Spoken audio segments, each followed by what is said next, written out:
So we are on the second session of the Enrichment series regarding Joseph, the patriarch. In this particular session we'll be handling the special talent, the superpower of Joseph. I think that's the way you talk about talent nowadays. He's great at interpreting dreams. So we're eventually going to get to that wonderful skill set that he had been given. But I want to begin by following up on what we had discussed in the first session, that Joseph was a troubled young man because of his family background. Or rather, I should say, he had a troubled life because of a complex family background.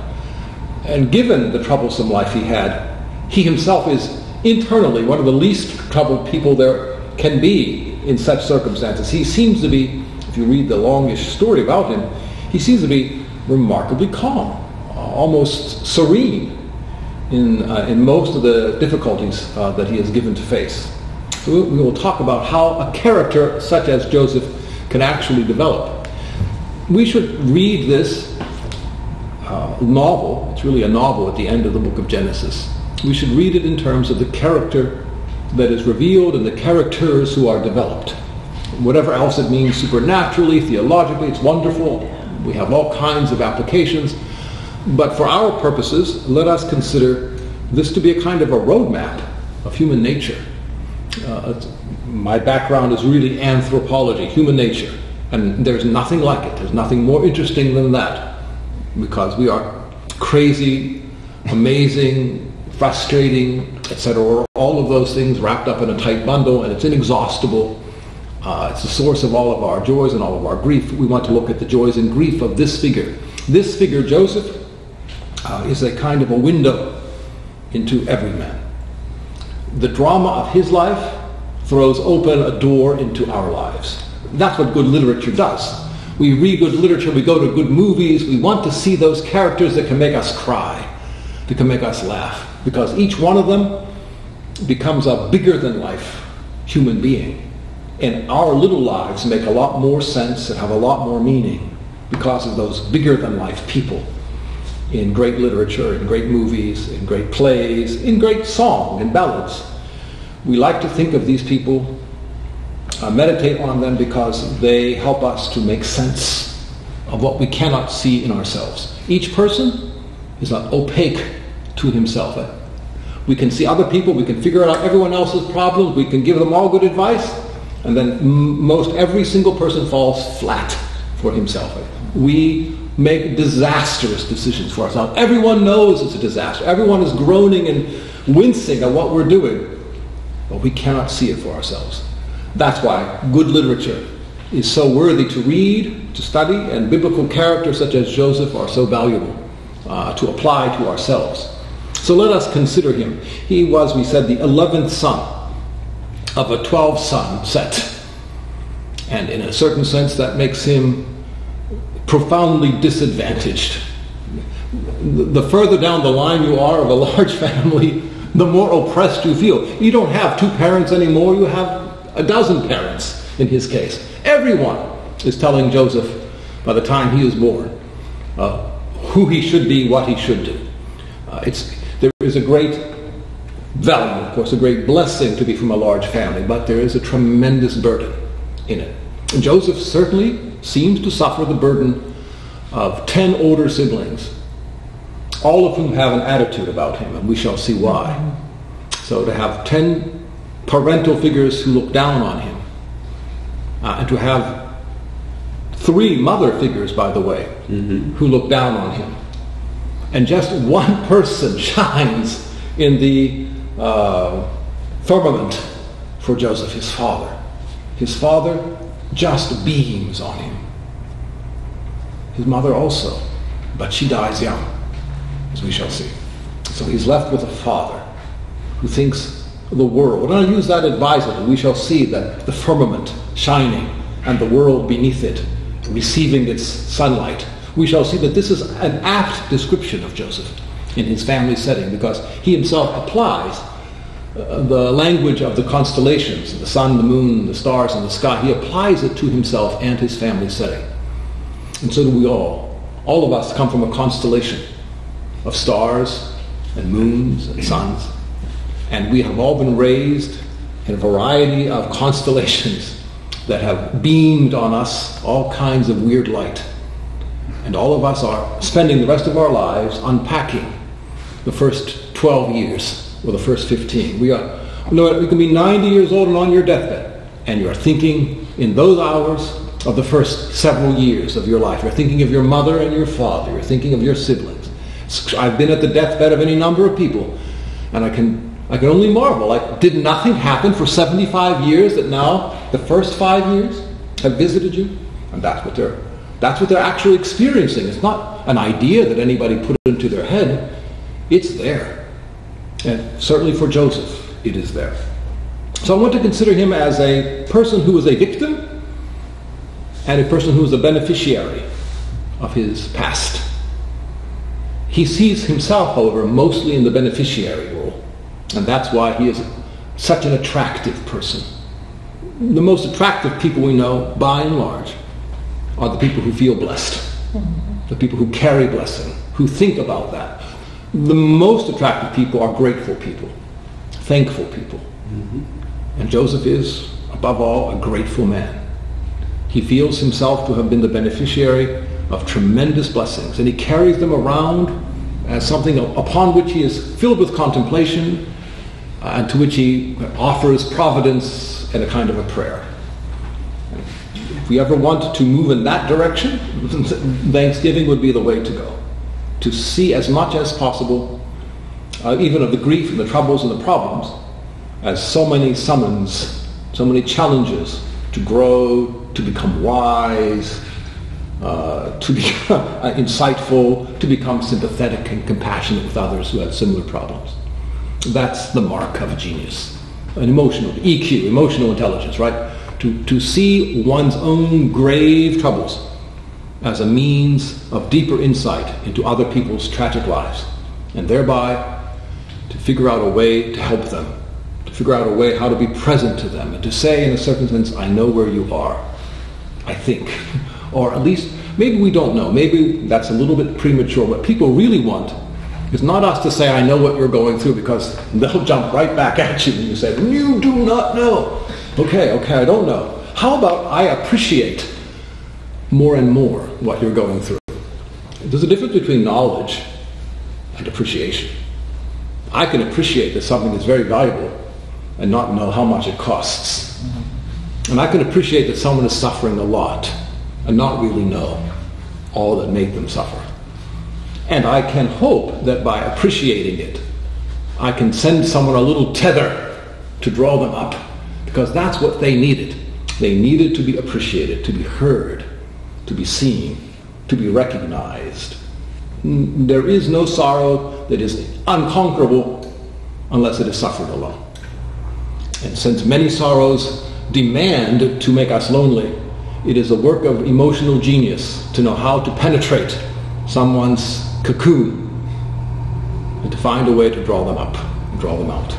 And Joseph is such a figure. That's why he's so beloved in all the Bible, the figure of Joseph, and all literature. So let us look at him for a moment. He's the 11th son of a competitive, rough brotherhood. Uncouth brothers are his seniors. He has one younger brother eventually that kills his mother being born, and he's a nice fellow. But the older 10, not so much. And they are a problem to him. This blended family of his comes from at least 4 women and one father. The father, as we said earlier, is a one-woman man. He only wanted one wife. So this is not about 4 women who are oppressed by one pushy guy. Quite the opposite. This is one guy who's pushed around by 4 women. And it is their arrangements by which he becomes the father of 12 sons and 1 daughter, by the way, through 4 different women.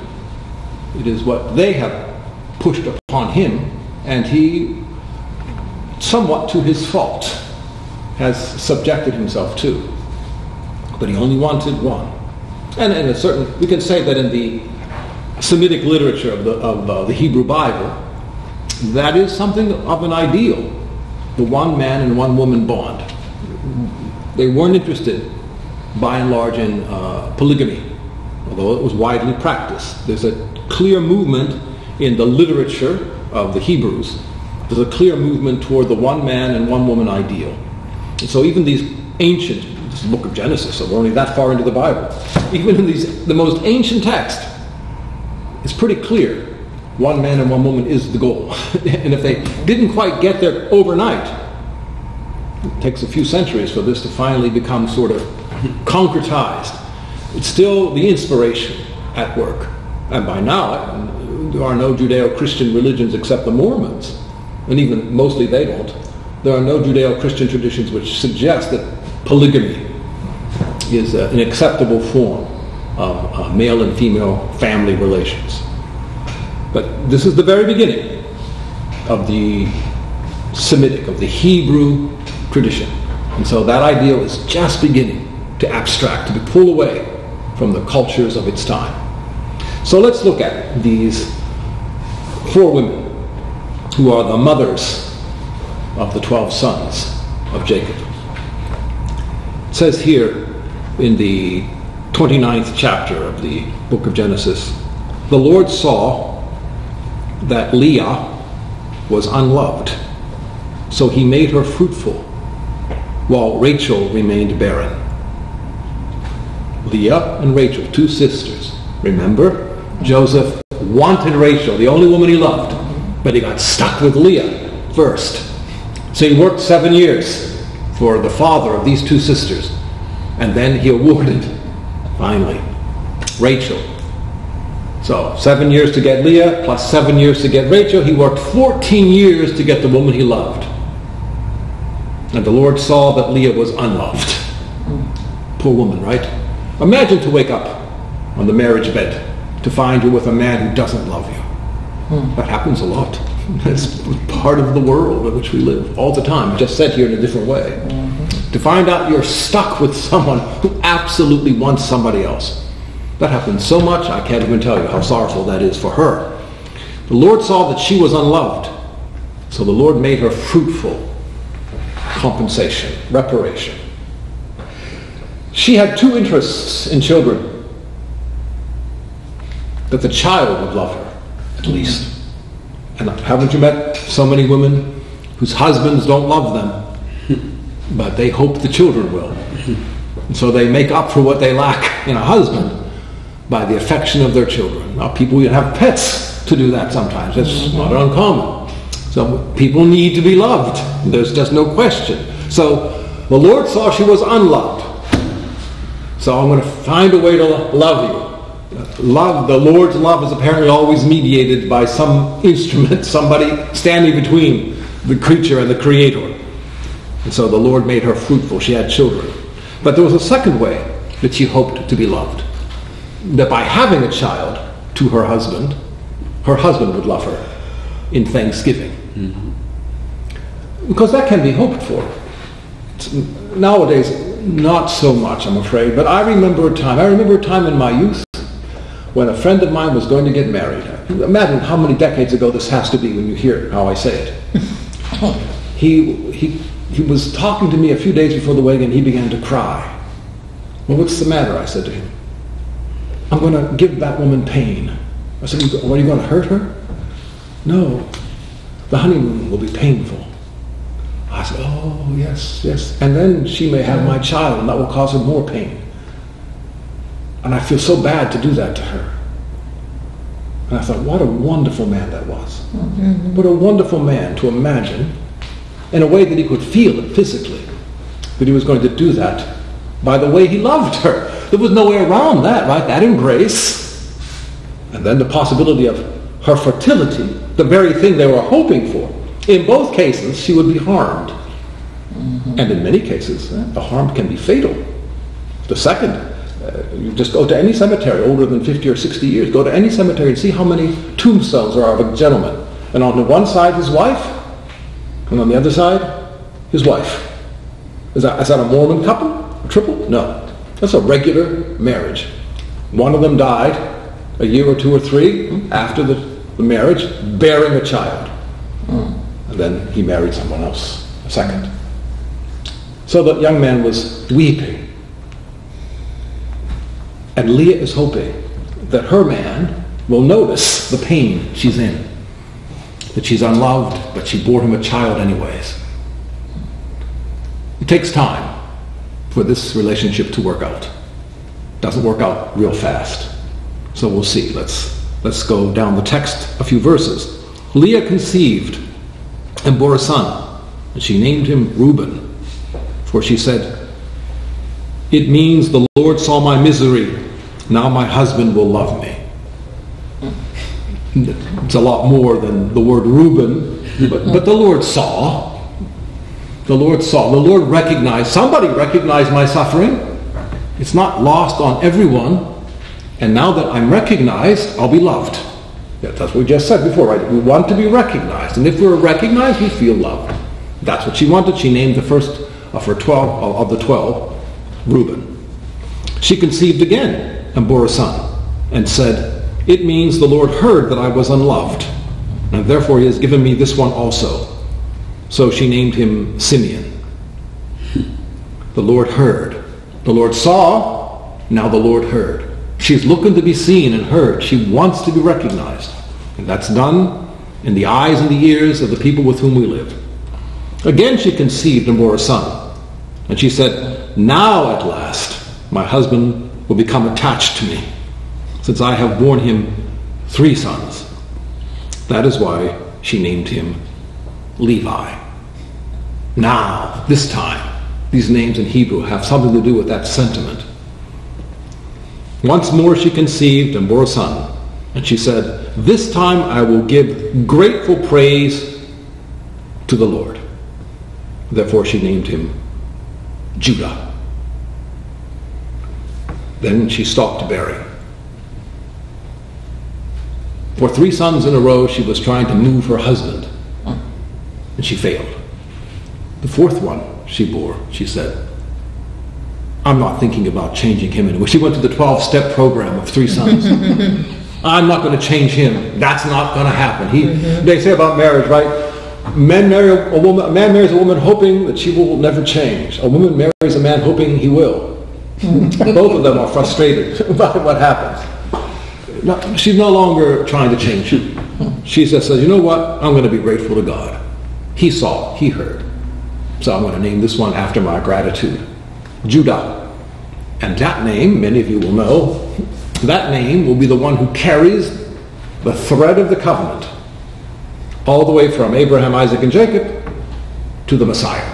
That'll be the kingly lineage of the ancient Semitic line.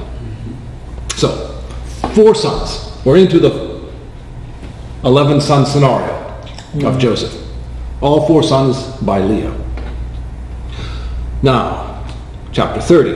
When Rachel saw that she failed to bear children to Jacob, she became envious of her sister. It's not the ending of the sentence I might have expected. When Rachel saw that she failed to bear children to Jacob, she became interested in a doctor. She became interested in fertility clinics. She became interested in nourishment and medicine and exercise. No. She talked about adoption. No. She became envious. She saw someone else's blessing. Now poor Leah is thinking only of being unloved and unheard and unseen and so she's sinking into this despair until finally she bears Judah. So she's been going down that spiral, going down the drain of woe is me and misery. Meanwhile, her sister is getting more and more jealous of her. Is it possible that 2 people can be miserable at the same time for opposite reasons? Yes. The world is filled. Families are filled with this. Both sides are being miserable and blaming the other. It's a wonderful thing. A wonderful tragedy. Now, to say wonderful means I wonder, how is that possible? Something completely illogical about this. And yet, there it is. No one even bats an eye when they see that. Of course, she's envious. She's envious of her sister.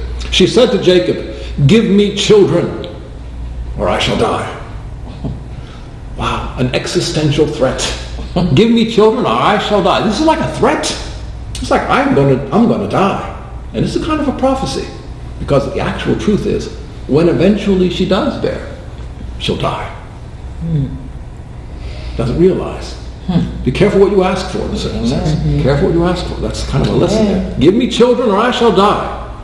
In anger, Jacob retorted, can I take the place of God, who has denied you the fruit of the womb?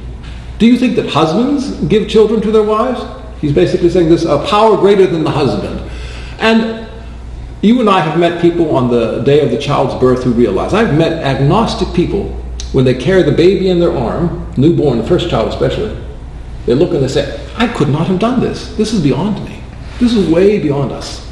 This babe, this little bundle, we did this. We don't know what we're doing. We haven't got the wherewithal to make this. It must be a creator. You know, a biologist could quibble with that fact, but the heart of the human being knows better. To see a child in your arms, you know, that was beyond you. That's what Jacob said to his wife. This is beyond us. Don't tell me I must. She replied, here is my maidservant Bilhah. Have intercourse with her and let her give birth on my knees, so that I too may have offspring, at least through her. And there you have outlined for you in the ancient Near East the means by which a child was adopted. You adopt the child by literally, she stands, the woman birthing a child is standing, and that's how they did it. They, we hear a sheep drop the young, the cow drops the calf. In the ancient world, a human mother dropped a babe. And the person who stands there under and receives the child has the right to adopt if the mother will let her go. And that's basically, I will be there at her knee to catch the child. It's actually potentially midwives and doctors, pediatricians say that might actually be a better way to birth. There are those who argue that. I'm not going to argue it one way or the other. I'm just going to give you the sort of the anthropological, the cultural fact. I will adopt that one. So she gave her maidservant Bilhah as his consort, and Jacob had intercourse with her. When Bilhah conceived, she bore a son. Indeed, Rachel said, God has vindicated me. He has heeded my plea and given me a son. Therefore, she named him Dan. Vindicated. I don't know that that's the most worthy motive by which a child should be conceived, a little triumph over one's antagonist. But here is the trouble of the blended family. These poor kids are being conceived in contest, in combat, in competition, and jealousy. And they're caught up into the web. We can forgive them somewhat, the fact that they are uncouth brethren and rude to each other and mean-spirited. They're conceived into this. David says in the Psalms, I was conceived in sin. Doesn't mean that he was himself a sinner the moment he was conceived. Doesn't mean that the sexual act was sinful. He means that every family into which we're born is a mess. We're conceived into a web. And if we don't get over that bitter fact eventually, that web will drown us in anger. So she named him Dan. Rachel's maidservant Bilhah conceived again and bore a second son. And Rachel said, I engaged in a fateful struggle with my sister and I prevailed. She named him Naphtali. I prevailed. Again, poor Naphtali. He's a pawn on the chessboard of Rachel's chess, her game. And it's not even her baby, it's Bilhah, her maidservant. Imagine how, by the way, Bilhah feels in all of this. We don't know what her sentiments are about this, but it can't be very pleasant to be the surrogate mother, as it were, to be used. All of these people should give us pause. These are all dramatic persona. They are people who represent us in a variety. We've all been used and abused. We've all been taken advantage of. And Bilhah is a case in point. But she bears child number 6. When Leah saw that she had ceased to bear children, she had her maidservant, Zilpah, given to Jacob as a consort. This is just getting warm. This is a mess. This is a mess. So Zilpah conceived and bore a son. Leah then said, "What good luck." So she named him Gad. And you can almost hear Gadzuk, what good luck. Yay! This contest, this bitter contest goes on and on. And I say that I don't want to signify one gender or another as more prone to argumentation, but warring sisters are quite a thing to watch. Quite a thing to watch. So these are warring sisters and their maidservants. There are that. All right. So Gad, child number 7.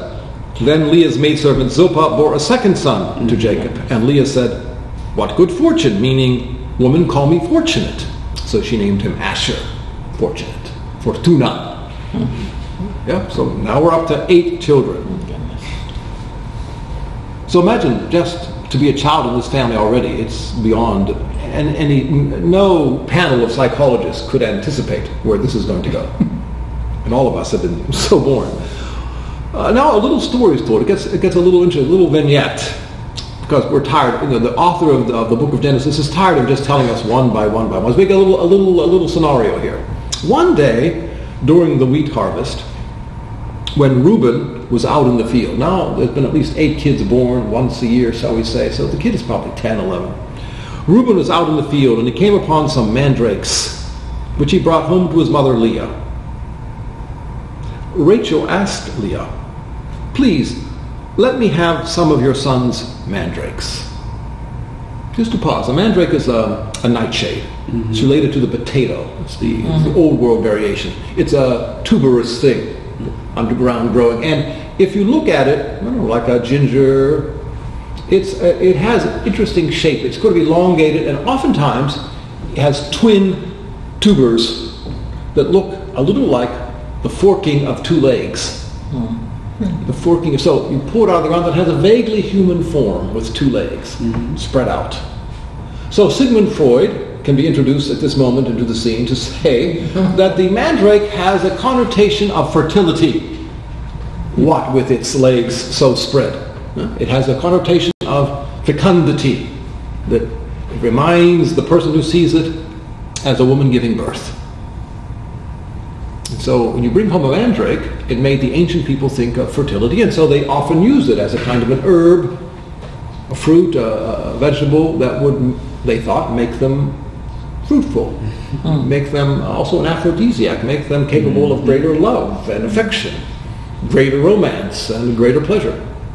That's an aphrodisiac. So they thought that the smell of it, the flowers on it, for instance, was an aphrodisiac. In the Song of Songs, I think it's mentioned as something that the bridegroom imagines that the bride will smell like. That's a sort of mandrake. So it has this interesting background. Just to know, the boy has brought this home as food. He wasn't thinking about all of these things, but that's the background of the plant that he brought in. When he brought it in, Rachel says, "I would like some of that. Leah, tell your son to give me that." Leah replied, "Was it not enough for you to take away my husband, that you must now take away the mandrake of my son too?" Gee, it's like an argument that opens up everything. This is now 20 years old. This little accusation is that today you're going to bring this up. This is old news, lady. Well, I don't know. I've met many sisters who thought about the argument today as if it was the argument of 10 years ago or 20 years ago. I've met many husbands and wives who talk about the argument today as an opening to every other argument they ever had. Wow, it just opened it right up. Not enough for you to take her. Wow, lady, okay. The thing is that their father's the one that started this mess. Yes, of course. I wonder if he dealt with their issues and knew what was going on. Laban. Just handed them over and be done with it thing. Oh yeah, he's a piece of work, that Laban. Oh yeah, but that's part of the network. I'm just looking at the president of Enrichment. Laban is the network before. Who knows what family life he had? All right, so very well then, Rachel answered. In exchange for your son's mandrakes, Jacob may lie with you tonight. You said I took away your husband? I'm giving you back your husband.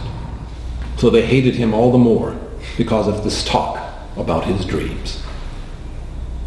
Yeah, the dream. Now a dream is a description of the present in this case, but it's also a preparation for the future. And every good dream is both. To better understand the deeper meaning of the present is a key to unlock the future. In the New Testament, Jesus, the beloved Son, walks around talking about the kingdom of God about to come. But more than a few specialists in Semitic languages understand that term kingdom, bathilios, the power of a government, is also a plan or a future. It's a dream. So in a certain sense, we can say Jesus was talking about God's dream for us, that he would make possible to enter in. Jacob and Joseph were basically saying, I have a dream. I think we've heard that expression. And Jesus said, I have a dream. The kingdom of God is coming. That's the way to look at it, to find the deeper meaning of the present that opens a future which is not bitter and mean, covetous or envious, but filled with admiration and hope. Thank you.